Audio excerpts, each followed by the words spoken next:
Lecture series basic statistic में presentation of data के अंदर कम्युलेटिव फ्रीक्वेंसी और रिलेटिव फ्रीक्वेंसी का फ़र्क जानेंगे। अक्सर में कन्फ्यूजन होती है कि कम्युलेटिव फ्रीक्वेंसी और रिलेटिव फ्रीक्वेंसी कैसे हमने फाइंड करनी है।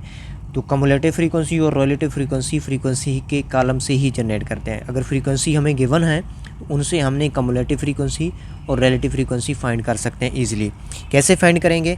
जैसे कि हमारे पास इस न्यूमेरिकल प्रॉब्लम के अंदर फ्रीक्वेंसी जो गिवन है वो है हमारे पास 4 6 7 6 4।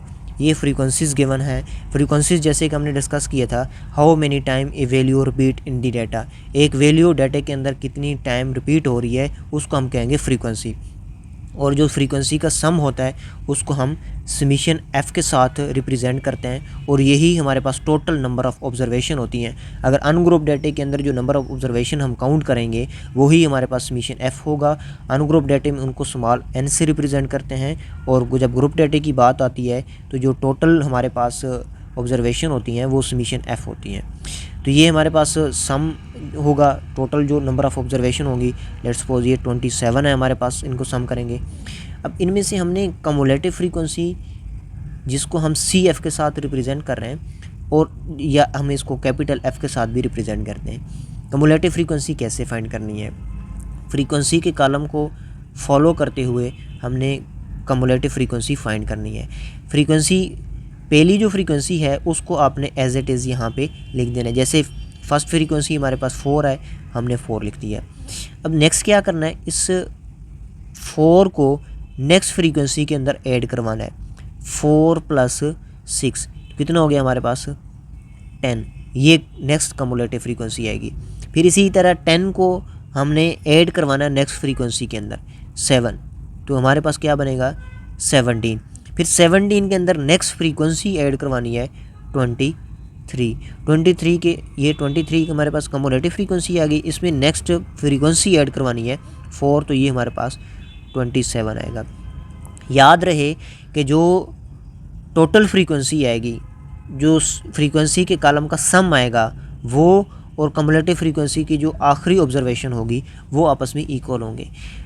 कम्युलेटिव फ्रीक्वेंसी की आखिरी ऑब्जर्वेशन हमारे पास जो लास्ट ऑब्जर्वेशन है वो हमारे पास 27 है, और जो फ्रीक्वेंसी का सम आया है वो भी हमारे पास 27। एक ये पॉइंट हमने याद रखना है।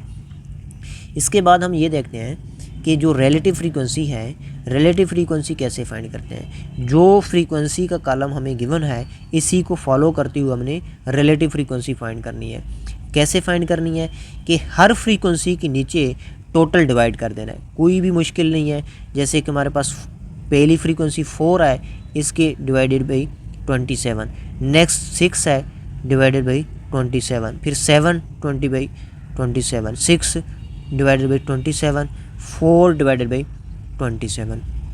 अगर इनको आपने डेसिमल में लिखना है तो यहाँ पे आप इक्वल करके यहाँ पे डेसिमल भी लिख सकते हैं, कि जो पॉसिबल इसका आंसर आ रहा है वो आप यहाँ पे लिख सकते हैं सॉल्व करके।